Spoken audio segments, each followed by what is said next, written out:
This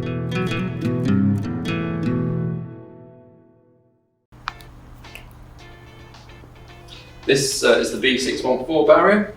This barrier goes up to 5 metres beam. The barrier has options to be added onto it. You can choose to add the LED light strip on the beam itself. Also battery backup could be added onto the system. There's no onboard loop detection here, so if you are using loops in the ground, you'd have to use something like our Pro Loop to feed that into the control board.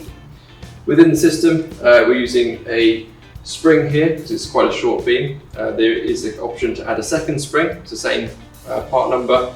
By adding a second spring, you can go up to that 5 metre length I mentioned before. It uses a motor with built-in encoder on the system, and the beam is balanced by selecting the appropriate hole in the rocker arm to choose the correct balancing position to counteract the weight of the beam.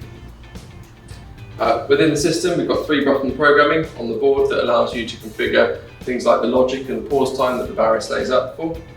And we've got the ability to take an output from the system so that we can see the status of the beam.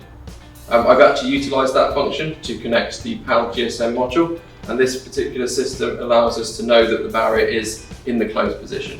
And when the barrier goes up, if it stays up for a predetermined amount of time, essentially too long, we can have it so that the PAL notifies users via the app or an email to say that the barrier has been stuck open. It can also be used to activate the barrier itself. So on a smartphone, you can just press on a button on your phone and it will allow your barrier to activate.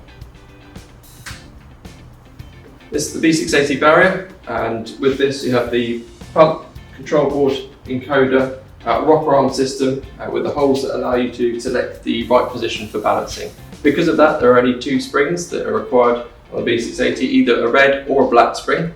They would be determined by the profile of the beam arm. So the smaller profile has the black spring, larger profile has the red spring. In both cases, they're rated to 2 million cycles on those springs. This system has the Simply Connect module included on it in this case, and with that you can program with a smartphone when using the Simply Connect Pro app. We've also got a receiver card connected here, so a remote can be used to activate the barrier, and a battery backup. So some optional extras that you can add onto the system to make it easy to use, and also so that it can operate during a power failure. With this, we've got the LED light strip that can be added onto the beam arm itself, and the optional cabinet lighting that can signal when the barrier is open or about to close, more important.